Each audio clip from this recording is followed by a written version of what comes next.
Okay, so one thing that I did look into a little bit is that I believe, let me just double check here real quick, but so I was talking a little bit previously about how once upon a time in the original Mass Effect, what happened was that once you reached 1 million credits, and well, we've actually gone past that to what is this, like 99,000, losing track of the digits at this point, but or 99 million rather, and this is the maximum. Once you reached that 1 million threshold in the original Mass Effect, that was the point where you would get the quote-unquote rich achievements, and once you got that, you would then be able to purchase the level 10 Spectre gear, which we talked about a bit, that of course being the best gear in the game. So, we are asking ourselves, we certainly have reached that threshold, why are we not seeing it in Legendary Edition? And the answer is, that rich achievement does not exist in Legendary Edition. It is, there's sort of an equivalent to it, or at least, well, there isn't an actual achievement, but there's sort of another built-in way that the game is checking to see if you have reached certain criteria, and if you have done that, then it will deem you worthy of being able to purchase the level 10 Spectre gear, and only then does it start showing up in shops, and we have not yet reached that criteria. And so I believe what it is it's one of two things. I'm not actually sure if it's that you need to reach both of these criteria, or if it's just, well, I can tell you that it's not solely one of them, because one of them, I think, is that you have to be at least level 50, and of course, we are now level 50, so I can tell you fairly definitively that that is not the only thing that you need to do, because if we look back at the Alliance Requisition Officer, let's see what you've got. I don't believe we are going to see them here unless he miraculously has decided that he now wants to stock them, but no, here's the level 7 stuff. So basically we're talking about getting the max level versions of these. But the other thing that I believe you need to do is I believe that you also need to do Vermeer. So one of the main quest missions, and one that usually, I think we certainly will wait a little bit before we end up doing it, and I imagine most people playing the game probably do as well. I mean, at least those of us who have played the game before are probably have our reasons as to why we are saving it. I can tell you that is certainly the case here, where it's not a coincidence that we're saving that one as one of our latter missions. So that means it'll be a little while longer until we are actually able to use that level 10 Spectre equipment, which is unfortunate, because of course it is good stuff, but you know, we'll be fine for the time being. We still have decent things to hold us over for the time being. And so what does that mean in terms of what we'd like to do next? Well, I'll tell you. I mean, I was thinking we've been neglecting our codex quite a bit. I mean, our primary, we've started to catch up with it a reasonable amount, but our secondary is like just completely full of things that we've not looked into. So that's definitely something we'll want to do, at least soon, maybe not immediately, but that should be on the list, I think. But the other thing is, if we look at our journal, talking about main quest missions, I'm thinking that Feros is at or near the top of our list at this point, because we have, of course, completed Novaria a little while ago at this point, and we've done several side quests since then, and at this point, our assignments list is pretty darn small. As it turns out, we've even done, I think, all of the more passive things that you sort of just do as you're going around exploring planets and what have you. Things like, it might even be at the bottom because we started these very early on, but collecting the Turian emblems, the Asari writings, the resources, which might even be further down this list, getting the League medallions, Solarian ID tags, and we even have case of ID tags 4 out of 3 there, so we're exceeding expectations. Prothean artifacts, all this stuff. Here are the resources. So those are some of the things that, I mean, if you aren't being super aggressive with them, then it could take you a while to finish these, or you might not finish them at all. But that's a good sort of litmus test to see just how we are doing when it comes to our side quests here. And this is one of the ones that we unlocked once we got a really high amount of Paragon points, and so it is, for that reason, something that is usually sort of, Well, it only becomes available late on in the game for that reason, and therefore it's a little bit more tailored for later game, stronger characters, and we certainly at this stage probably could handle that, but I'm thinking for that reason we might save it a little bit, and instead head on over to Feros here. Let's take a quick look at our codex first, though, and maybe just look at, what would rise to the top of our priority list here?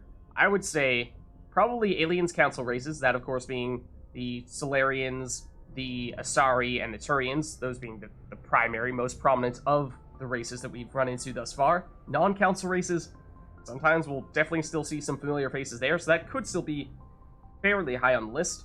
And technology, I mean, to the extent that we see things that are related to Mass Effect technology itself, that's also certainly good things to know as well. So I feel like, we're not going to have an hour-long lesson here, but we'll just maybe look and see what some things we missed here were, because I do think that we might have accidentally scrolled around some of these passive, or these secondary ones, I should say, a little bit, and in doing so made so they were no longer highlighted and may have gotten a bit of a false negative, I guess it would be, where it would appear as though we read it even though we didn't, so might deliberately be a little bit more aggressive with how much we read here, even if it does mean perhaps we're rereading some things before. I think, if anything, it might be on the council races, and non-council races are some of the ones that we were looking more in-depth at previously. I think, in particular, non-council races. But anyways, let's take a quick look here. So, because of their long lifespan, Asari tend to have a long view, not common in other races. When they encounter a new species or situation, the Asari are more comfortable with an extended period of passive observation and study than immediate action. They are unfazed that some of their investments or decisions may not pay off for decades or centuries. Matriarchs can seem to make incomprehensible decisions, but their insight is evident when their carefully laid plans come to fruition. In interstellar relations, this long view manifests an unspoken policy of centrism. The Asari instinctively seek to maintain stable balances of economic, political, and military power. Traditionally, Asari spread their influence through cultural domination and intellectual superiority. They invite new species of advanced development to join the galactic community, knowing that their ideals and beliefs will inevitably influence the existing culture. Okay? Since Asari culture, I think we'd already read up on Solarian's League of One. I think we got this when we started that League of One medallion collection mission, so I'm fairly confident we've already seen this. Look at the Special Tasks group, though.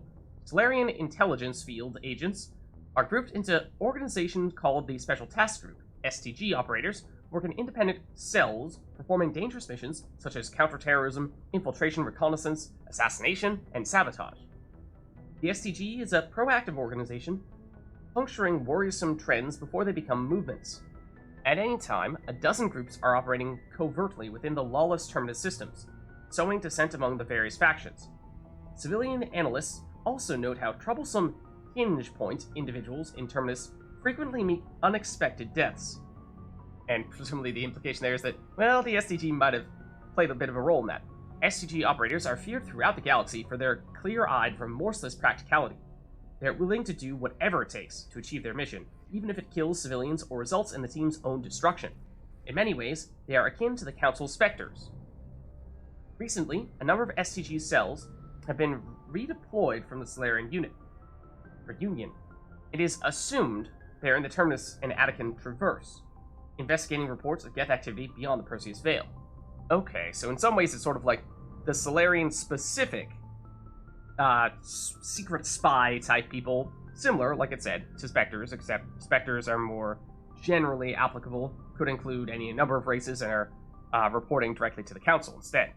Alright, let's take a look at Turian government then. The Turian government is a hierarchical meritocracy. While it has great potential for misuse, this is tempered by the civic duty and personal responsibility Turians learn in childhood. Turians have 27 citizenship tiers, beginning with civilians, client races, and children. The initial period of military service is the second tier. Formal citizenship is conferred at the third tier after boot camp. For client races, citizenship is granted after the individual musters out. High-ranked citizens are expected to lead and protect subordinates. Lower-ranked citizens are expected to obey and support superiors. Promotion to another tier of citizenship is based on the personal assessments of one's superiors and co-rankers. Throughout their lives, Turians ascend the higher tiers and are occasionally demoted to lower ones. The stigma associated with demotion lies not on the individual, but on those who promoted him when he wasn't ready for additional responsibility.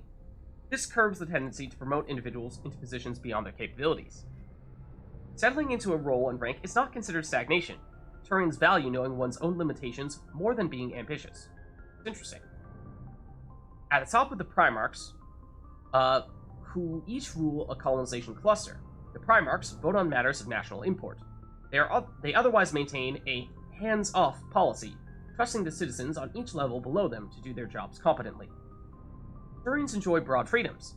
So long as one completes his duties and does not prevent others from completing theirs, nothing is forbidden. Nothing, you say? For example, there are no laws against recreational drug use, but if someone is unable to complete his duties due to drug use, his superiors step in. Judicial proceedings are interventions. Peers express their concern and try to convince the offender to change. If rehabilitation fails, Turians have no qualms about sentencing dangerous individuals to life at hard labor for the state. Now, that is harsh, but then again, I mean, that is if you cannot make it work in what is seemingly a fairly lenient system. And then we have Turian religion. Although Turians have a strict moral code, their belief in individual responsibility means that the concepts of good and evil are simply the individual's choice between egotism and altruism in any given decision. They have no concept of good deities that encourage noble behavior or evil ones that tempt individuals to misdeeds. Turians believe that groups and areas have spirits that transcend the individual. For example, a military unit would be considered to have a literal spirit that embodies the honor and courage it has displayed. A city's spirit reflects the accomplishments and industry of its residents. An ancient tree's spirit reflects the beauty and tranquility of the area it grows within. These spirits are neither good nor evil, nor are they appealed to for intercession. Turians do not believe spirits can affect the world, but spirits can inspire the living. Prayers and rituals allow an individual to converse with a spirit for guidance or inspiration. For example, a Turian who finds his loyalty tested may appeal to the spirit of his, hoping to reconnect with the pride and honor of the group. A Turian who wishes to create a work of art may attempt to connect with the spirit of a beautiful location. Turians enjoy absolute freedom of religion and can practice whatever appeals to them, so long as it does not impede anyone's ability to perform their duties. There are many practitioners of the Asari Sciarist philosophy. Since opening dialogue with the Human Systems Alliance, some Turians have embraced Confucianism and Zen Buddhism. Interesting. Alright, and we may have missed the Unification War, or at least it wasn't highlighted there, but I brushed over it briefly, and that may have done the trick there, and it just appeared as though we had actually read it when we truthfully haven't. At the time the Solarians and the Asari were forming the Council, the Turians were embroiled in a bitter civil war. The Unification War, as it was later named, began with hostilities between the colonies furthest from the Turian homeworld, Palabit. These colonies were run by local chieftains, many of whom had distanced themselves from the hierarchy. Without the galvanizing influence of the government, the colonies became increasingly isolated and xenophobic. Colonists began wearing emblems or facial markings to differentiate themselves from members of other colonies, and open hostilities became common. When war finally broke out, the hierarchy maintained strict diplomacy and refused to get involved. After several years of fighting, less than a dozen factions remained, and the hierarchy finally intervened. By that time, the chieftains were too weak to resist. They were forced to put an end to fighting and renew their allegiance to the hierarchy. Though peace was restored, it took several decades for the animosity between colonists to fade completely. To this day, most Turians still wear the facial markings of their home colonies. As a point of interest, the Turian term bare-faced refers to one who is beguiling or not trusted. It is also a slang term for politicians. Interesting. I was talking to some friends recently about this when we were playing some Mass Effect multiplayer, and commenting about how, surprisingly, there were no Turians that have any markings on their face, and therefore all the Turians that you see in Mass Effect 3 multiplayer are this quote-unquote bare-faced group of Turians who are apparently not to be trusted. So, well, I guess they just didn't make very many friends.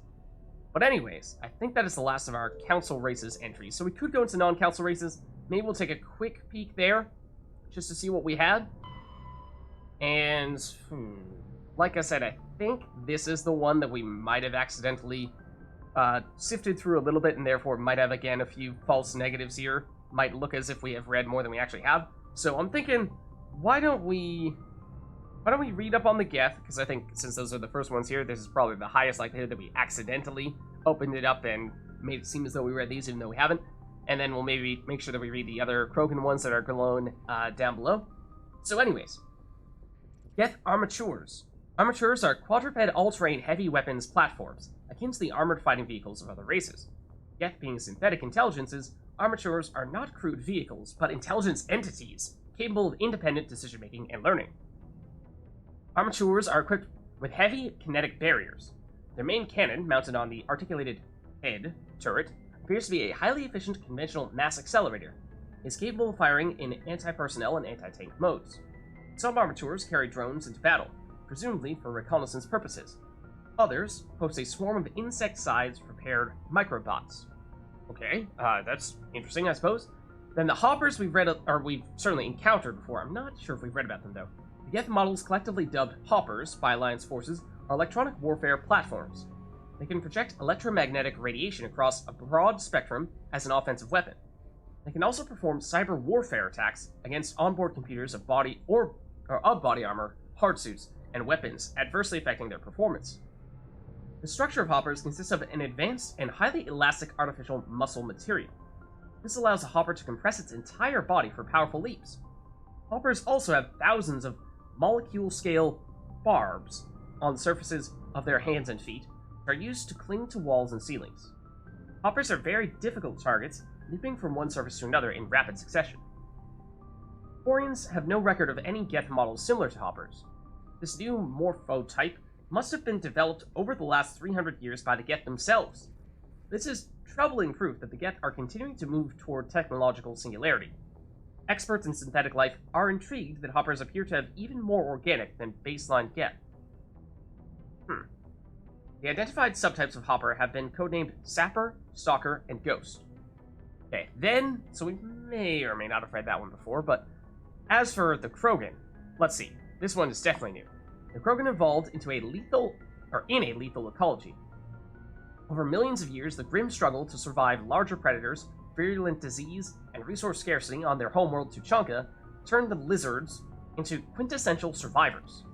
Perhaps the most telling indicator of Tuchanka's lethality is the Krogan eyes. Although they are a predator species by any standard definition, their eyes evolved to be wide-set, as an Earth prey species like deer and cattle. Krogan eyes have a 240-degree arc of vision, better suited for spotting enemies sneaking up on them than for pursuit. Physically, Krogan are nigh indestructible, with a tough hide impervious to any melee weapon short of a molecular blade. While they feel pain, it does not affect their ability to concentrate. They have multiple functioning examples of all major organs, and can often survive the loss of one or two of any type. That's crazy. So they can have, I don't know, maybe even a heart failure, and then they have a backup heart or two, and so they're totally fine. Rather than a nervous system, they have an electrically conductive second circulatory system. What? A Krogan can never be paralyzed. They may lose some of this fluid, but it can be replaced by the body in time. A hump on a Krogan's back stores water and fats that help the Krogan survive lean times. Large humps are a point of pride. Being well-fed implies a Krogan is a superior predator. The most widely known biological feature of the Krogan is their incredible birth rate and rapid maturity. Once freed from the hostile cauldron of Tuchanka, the Krogan population swelled into a numberless horde. Only the genophage kept them from outbreeding the combined council races. Combined council races, mind you. Every other major species they were outgrowing. Now the rare Krogan females capable of bringing a child to term are treated like strategic resources. Warlords will trade them at diplomacy, or, more frequently, fight wars over them. Because they are just that rare. It is that difficult for the Krogan at this stage to reproduce after the genophage. Alright, so lastly we have Krogan military doctrine. Traditionally, Krogan tactics were built on attritional mass unit warfare. Equipped with cheap, rugged gear, troop formations were powerful but inflexible. Command and control was very centralized. Soldiers in the field who saw a target contacted their commanders behind the lines to arrange fire support. Since the genophage, the Krogan can no longer afford the casualties of the old horde attacks. Battle masters are matched for any 10 soldiers of another species. I don't know, we've taken on a battle master or two in our day. To a battle master, killing is a science. They focus on developing a clean, brute force economy of motion that exploits their brutal strength to incapacitate enemies with a swift single blow of overwhelming power. This change of focus from mass unit warfare to maximal efficiency has increased employment demand in the fields of security and muscle for hire. Due to the unsavory reputation of the Krogan, most of these jobs are on the far side of the law. Battle masters are not spit and polish, but they do believe in being well armed and equipped, preferably with a gun for each limb. They are callous and brutal, but methodical and disciplined. They use any means at their disposal to achieve their goals, no matter how reprehensible. Hostage-taking and genocide are acceptable means to ensure a quiet occupation with few Krogan casualties. Krogan surviving with Saren's forces appear to be returning to the old style of mass attritional combat.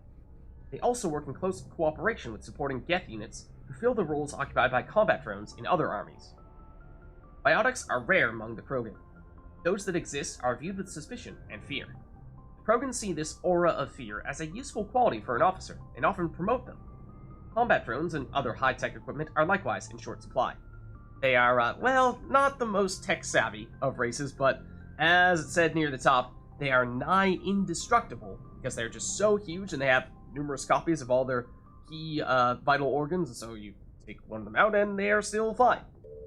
So, and that is the last of the non-council race entries, so I think that's a good place for us to end off there with our codex. We certainly have many more things to look into here on the secondary side, but I think, you know, the most important things tend to be with regard to these alien races, because those are, of course, the types of people that we're running into and talking to most often, and we'll catch up on those other things some other time.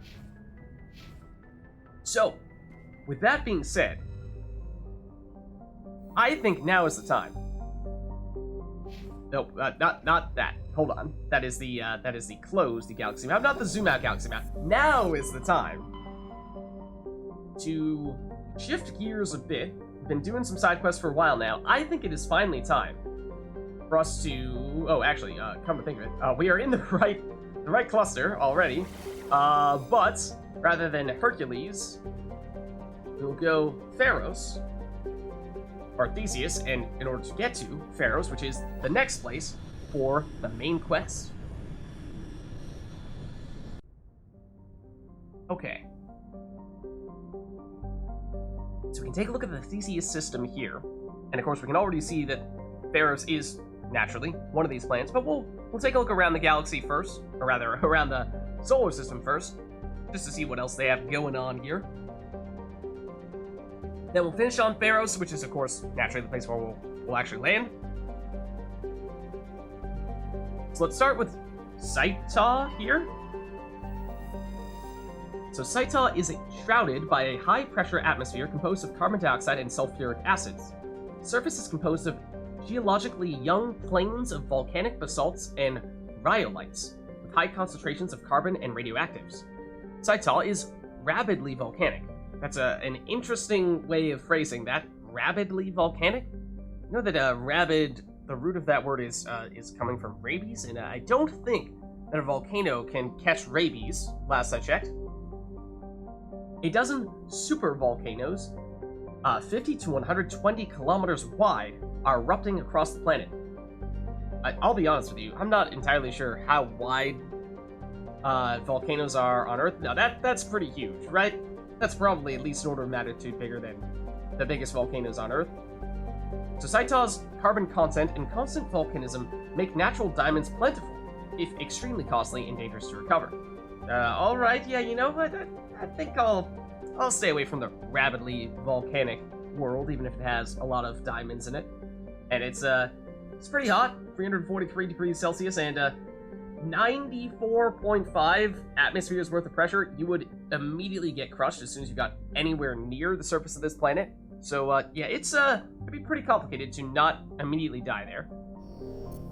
So that's Saita. We will, of course, take a look at Feros. Maybe we finish with that one, though. Let's look at Sharing first, the most generous of planets. Sharing is a standard hydrogen-helium gas giant. The atmosphere contains traces of ammonia, methane, and surprisingly large amounts of water vapor, making the atmosphere a striking mix of browns, blues, and whites. Of Sharing's 60-odd moons, 2 have diameters of over 3,000 kilometers. Both have signs of former protein development, suggesting sharing may have been mined for helium-3. Interesting, so bear in mind that we do know from the entry that we read a while ago on Feros that Feros was a planet that there were actually significant protein developments on. There was some sort of mega city there, people think, and there are still the remains of it to this day. And so, assuming that meant there were a lot of proteins there, that would make a lot of sense for them to be mining for valuable resources in neighboring planets, in this case, sharing being one of those. So let's survey, and we'll get a protein data disk, and we were just checking this, but I do believe we have already finished this mission. We can still get more monies and experience out of it, so it's not a bad thing, but technically speaking, it's not strictly necessary at this point. But the planet sharing displayed some strange readings while being scanned. Chief Engineer Adams pinpointed the source and located a strange object. Italian Adams brought it on board and spent hours taking it apart. The purpose of the object is still uncertain, but it was protein in nature and contained a protein data disk. There we go. Okay. Then, let's see, I think it's this one is the next one out. Quana. Quana's frozen surface is rich with heavy metals, and the planet's higher than average density suggests further mineral richness in the depths. The atmosphere is composed of nitrogen and carbon monoxide. The remains of a well-developed protein mining infrastructure dot the planet. Again, signs of protein influence here, and makes sense that they would be collecting resources from a neighboring planet, from a place where we expect them to have made a pretty big settlement. Abandoned mines are connected to the dead cities by collapsed maglev lines. Oh, there were cities here? Wow. That's a lot more than just, I suppose if you have some mining infrastructure, then chances are you have some other stuff set up. I mean, still, cities, that would suggest a lot of people. Unlike the crumbling skyscrapers of Feros, Quana's ruins are reasonably intact. Wow. Unfortunately, this only made it easier for looters to strip the silent necropoli of anything valuable. Oh, yikes. And it is still quite cold, negative 141 degrees Celsius. We may have seen colder places that have had some kind of human or other alien presence of some variety. I don't remember how cold Feros was exactly, but it was probably around, or rather, Novaria was probably around here. We can survey this as well, though. So we get a light metal. Scans of the planet Quana have revealed deposits of cobalt. Sure.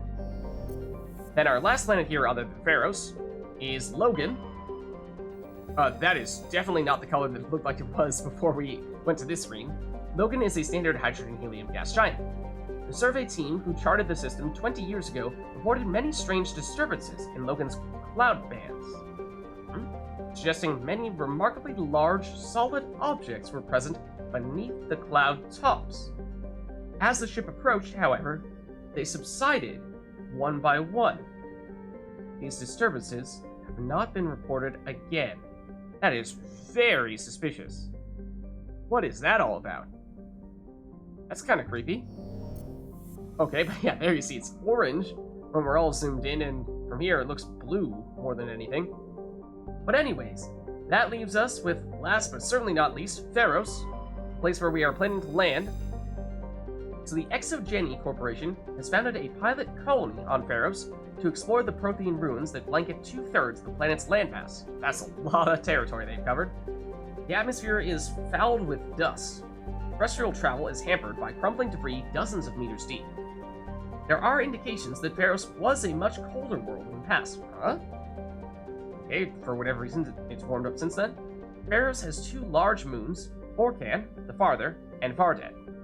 Okay, so there was a colony founded in 2178, which I think is like 2180... it said... What, that they founded the colony about a decade ago, right? Founded a colony...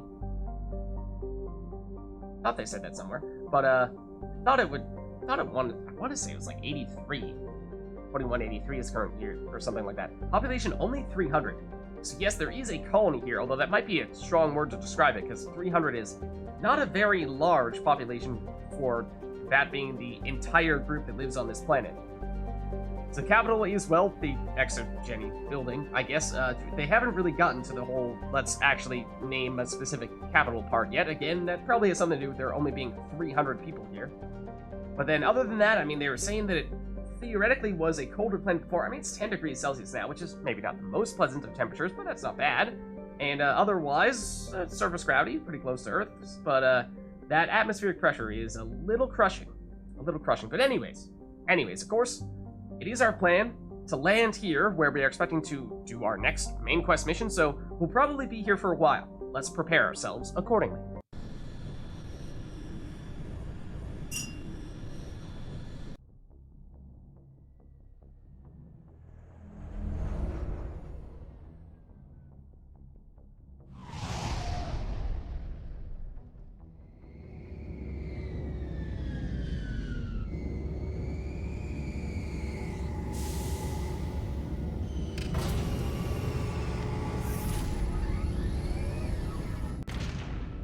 Okay, so we have landed, and, I mean, on our way into Noveria, I believe we sort of messaged the people there saying that we were planning to land. No such messages here. We are basically just heading straight over. So I think we're good to just head straight out there. I'm pretty sure, recently sold a bunch of stuff, so it's not like we have a ton of things hanging out in our inventory. Like I was saying, I think because this is a main quest, we're probably going to be here for a fair bit of time, and therefore, you know, it is probably worth making sure that you don't have a near full inventory before you head over here, otherwise you might hit that inventory cap, and that'd be unfortunate to get stuck on a long mission and be in that type of situation. I mean, we might just want to, like, you know, turn some of these things that are clearly very low level into Omnigel here. Oh. Okay, apparently we had upgrades on that. Sure. But, sure, they got removed, so I guess that's fine. I'm deliberately gonna Omnigel things that are lowest level here, just because at this point, we are at the maximum amount of money. So even if we were to sell anything at this point, we would not gain anything out of it. At least not until we go out and spend some more money first. So for that reason, I think it does make sense to be a little bit more aggressive with the Omnigel. And like I was saying a little while back when we were on the planet where we had the mission in which we were defusing that bomb, that is the place where, in particular, having a lot of Omnigel is very important, because you could end up blowing through 300 Omnigel in a matter of less than 10 seconds. We didn't have to use any of it there, so that means we're still doing pretty well from an Omnigel standpoint, thankfully. So, I mean, we're doing well across the board in that sense, both from Omnigel and credits, so could mean we're in decent shape here. Let's head on out. And so, full disclosure, minor spoiler here, but we were talking about this a little bit when we were going into Noveria, the whole aspect of what do you do when it comes to picking your team? You know, are you picking a team for the entirety of this whole mission? And again, because it's a main quest mission, generally means it's going to be quite a bit longer than any side quests we've done thus far. So, you know, you want to be very mindful of who you do pick here. But on this occasion, I believe we will have some chance to swap out our team at least relatively early in the mission, but at a certain point, we will reach the point where we are no longer able to swap out our team. We will be locked in. So that means that theoretically there's some room for some changing around early on, but at some point, you know, we're going to have to stick with what we have. So again, important to pick carefully who we're going for here. And I think for the most part, what we're going to want is probably, what would we say? I think crowd control is going to be fairly important here. So that definitely puts people like Liara and Rex on our list. We probably want to have one of them.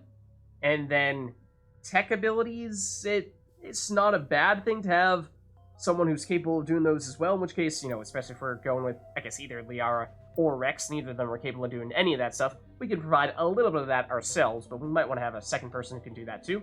So, the other thing I would say is that of all the main quest missions out there, you could make the case that this one is maybe the easiest with regard to direct combat difficulty.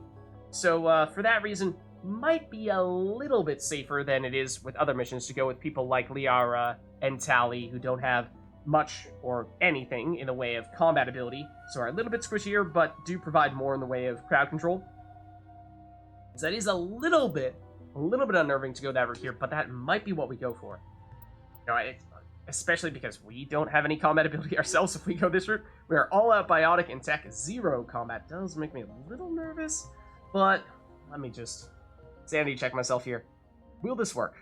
Is this too extreme? Can we get by with this? I think we still can. Especially because Tally, despite it technically not being listed with any combat strength here, does still have access to shotgun training. And so in some ways, she really does have a little bit going in that sense. I do think the shotguns are going to be helpful here. So yeah, it's a little bit risky, but we're going to give it a shot.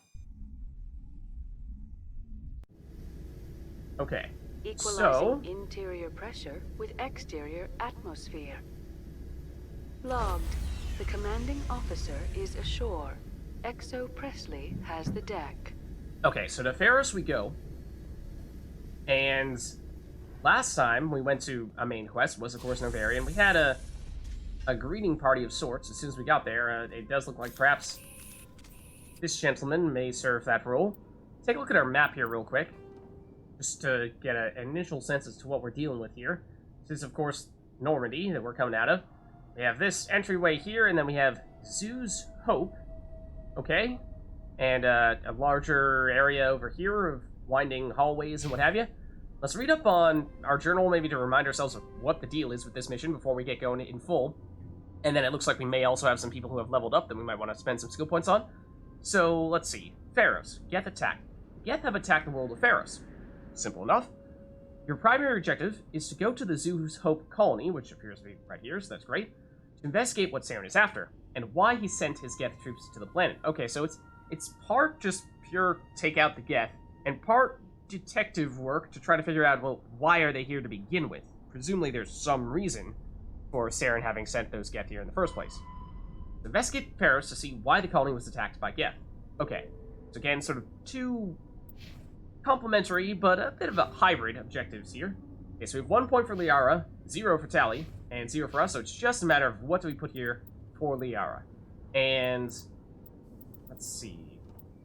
I think we're at a point now with Liara where I was saying, you know, I'm not a huge fan of what ability she has remaining, but I think this is one of the rare missions, dare I say, where I'm fairly certain that it is at least relatively useful to further increase her shields and, by extension, barrier. Maybe not every single enemy, because of course last time we were on Novaria, which we actually took Liara with us for that one as well, and we were saying that with all those Arachni, they were going to just completely ignore her shields, and that was going to be a bit of a problem. But this time, that may happen occasionally, but I think it's safer than it is in many other cases to focus on the barriers here. So that is actually a somewhat useful skill. That's useful, and then everyone else, yeah, is fully set up there. Take a look at our equipment as well before we start getting into the action here. Make sure that everyone is geared up properly. So it looks like we have a pretty solid pistol here, but we might want to switch that up for, say, Liara. Do we though? Do we though? That's a lot of damage. We lose a lot of heat sink capacity, and we lose a little bit of accuracy. Is that worth it? It is a lot of damage. And especially because we don't have anyone combat trained here, we're going to be a little bit low on the whole damage with weapons thing, so it'd be kind of nice to prioritize that here if and when we can. So I think we do go that route with Liara, and then similarly, let's see, we're using combat optics, which is, I mean, it's a nice support ability to make it so that we can not get our radar jammed nearly as often. That could be relevant, yes, but I think we might want to do something that is, again, more directly offensively oriented, like, I get a little bit of damage from frictionless materials, but heat damping does mean she can shoot more as well, which is also certainly helpful as well. So we might want to go that route here, especially because we don't have many other options when it comes to increasing our damage with those weapon upgrades. So that looks a little bit better, and pistols are the only weapon she's trained with. Just double check. She has our best biotic amp at the moment, so that's definitely fine. That is fitting for her. She's our biotic specialist. Then when it comes to her Omni tool, that's also looking pretty solid here. We gave her a pretty good one.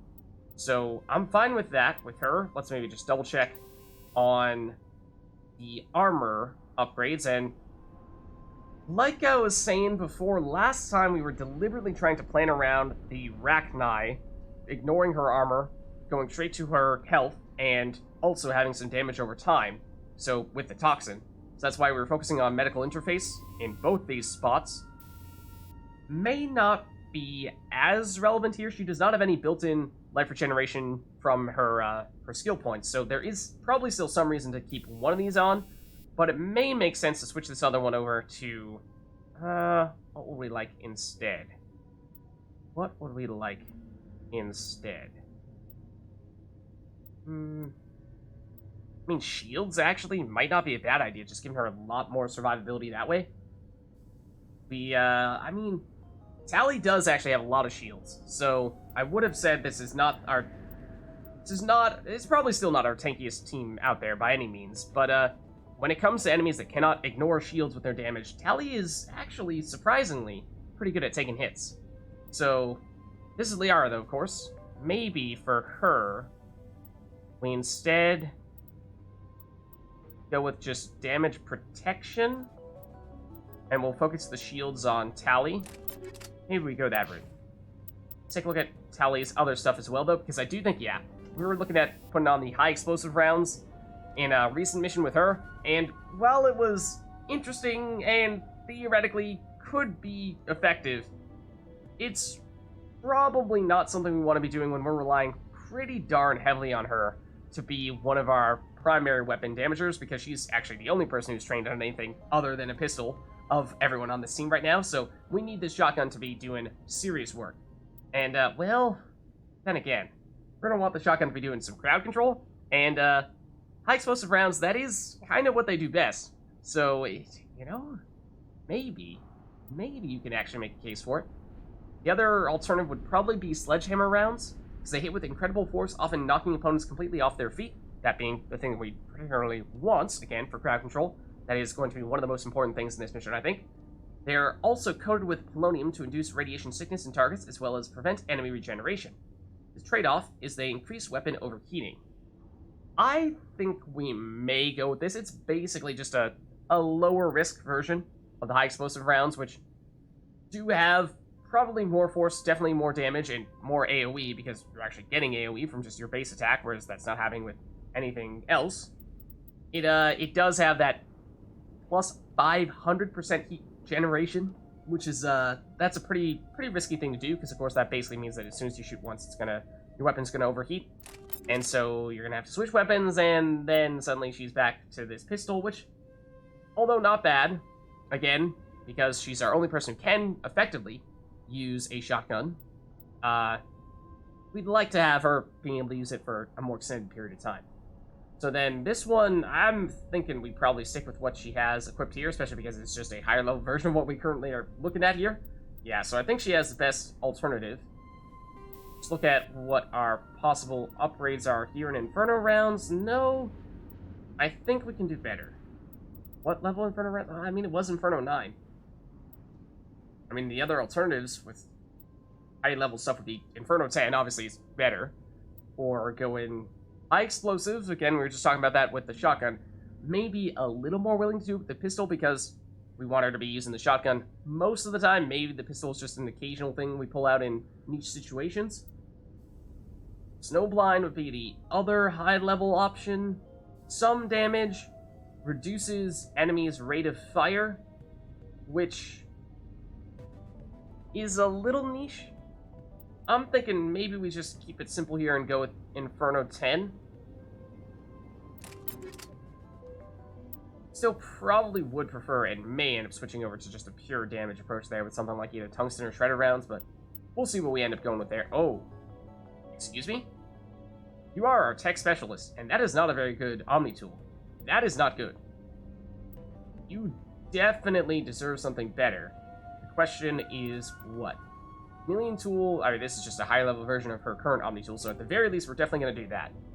Question is, do we prefer tech cooldown bonus, which is definitely nice for someone who's using tech abilities all the time, or would we rather focus on getting a little bit more shields or med recharge? I think med recharge, definitely not. Shields, I mean, to a certain extent, yes, but I think probably not nearly as important as the tech cooldown, just because she has so much access to shields from her skill tree and from all the other upgrades we're going to put on her armor in particular, that this is one of the rare places to significantly increase her tech cooldown bonus, and so I think we want to seize that opportunity. That is probably our top priority. So, for example, Though we could get some extra shield bonus and med charge bonus as well from Logic Arrest here. I think it's not worth that sacrifice to tech cooldown. So I think we stick with what we have now. Then, your armor. I would like to be able to get a better armor for you, to tell you the truth. But this is the best we can do, at least for the base armor. Then with regard to your upgrades, I mean, similarly, you don't have any life regeneration by default, so just giving you one medical interface for that purpose might not be a bad idea.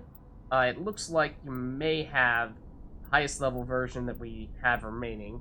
I mean, we could have used a second one if we really wanted to, but I think one should suffice. And then we can either go ablative coating for the damage protection, or I was thinking we'd go instead...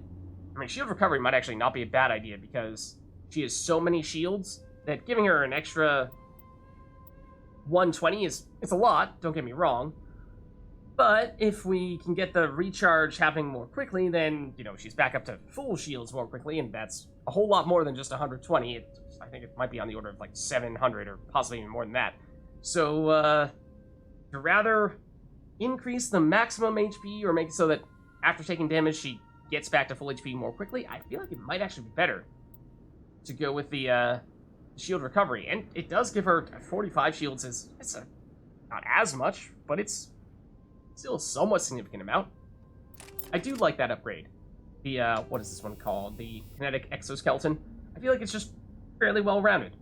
Give a little bit of extra shields for, again, more max HP. The shield recovery, meaning that if you do take damage, you get the shields back more quickly, and that's definitely nice. If you do take a big hit, take some cover, and won't be too long before you're ready to get back into the action. And the mobile accuracy, it's kind of just a nice little bonus as well. Not sure how much that really matters for our AI friends, but, you know, in theory, might be doing a little bit. Let's also save before we get going here, because, of course, this is going to be just the start of something big here on Feros, we have to imagine. So it's David Al-Talakani. Name, can't say it rings a bell, but, hello. I assume you are one of the colonists I saw here. your ship. Vidan wants to speak with you immediately.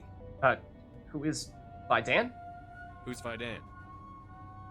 He's our leader. He needs your help to prepare for the Geth. They're making another push. Oh? Please, up the stairs past the freighter. Whoa!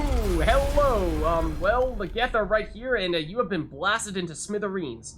So, sorry, I have already forgotten your name, dude, but, yeah, that doesn't look good. That, I'm pretty sure, once upon a time, was his face. Don't think it's there anymore. So, on that note, let's see, we have a Geth Shock Trooper and a base Geth Trooper, and I'm seeing 3 triangles on our map here, so I think there's one more enemy in this general area. I'm thinking, why don't we say, with Tally, do something to sabotage their weapons and try to make it so that they cannot do to us what they just did to him, because that doesn't look like fun. And then, on Liara's side, let's use Singularity to try to incapacitate them by sucking them into a black hole of sorts. And then, what'll we do? We'll overload their shields while we're at it. Okay, and there's the Singularity. All of them are getting thrown up into the air, which is pretty sweet. And, not entirely sure what Liara's doing here, but I'm thinking we just throw them while they're up there. That has taken one of them out. Pretty sure they are down here, but, it seems like they have some reinforcements that are coming down on this flank here, and they've found an angle to hit us from already. Stasis you if we can? I'm not sure we can. Oh, that doesn't look good. Hold on. They have gotten a pretty decent angle on us. I'm thinking we actually want to go here if possible. Let's see. Got a Shock Trooper, we've got a Base Trooper, and there's definitely a Shock Trooper hiding behind there. So we maybe went a little aggressive on that first 3 Geth there, using a lot of our strongest abilities. Fortunately, we are late enough in the game now that we have pretty quick cooldown, so again, this is, I would say, perhaps one of the main quest missions that it's on the easier side in terms of all the combat. Not easy in total, but, you know, we should, if we play reasonably, should be able to manage. Famous last words, of course. Okay, let's see. Then, got some troopers who no longer have armor. Let's take them out. Tell you are behind cover. Let's see. let's sabotage your weapons. Excuse me, sir. I sabotaged your weapons. You're not supposed to use those anymore. There's another one behind cover in that same spot, I think. Oh, and you. Okay. Oh, you're a sniper. Okay, so that's not good. You are legitimately dangerous. Let's sabotage your weapons for sure. That's more important, I think. And then we do something with AoE. So if you get Singularity, in theory, that may be able to hit this guy even when he's still kind of sort of in cover. Oh, well, that hit this guy, as it turns out. Not really who I had in mind, but apparently there's more troopers there. That was Tally. For a second I thought was another Geth. But I think all those floaty Geth are now dead. And, oh man. There you see the power of Singularity. There they go. That was, an interesting one. So, welcome to Feros. As it turns out, it is, a nice, welcoming colony full of Geth. If nothing else. So, let's see what we have learned now. Geth have attacked the world of Feros. The primary objective is to go to Zeus Hope Colony to investigate what Saren's after. And, Dan, the leader of the colonists, may have the information you need. Go up the stairs and through the down freighter to speak with him. Okay. So, well, we've already seen some signs of enemigos. So we know that perhaps we need to proceed with some caution here. Because that may not be the last of them. And based on the dots on our minimap, I think we can now say definitively that is definitely not the last of them.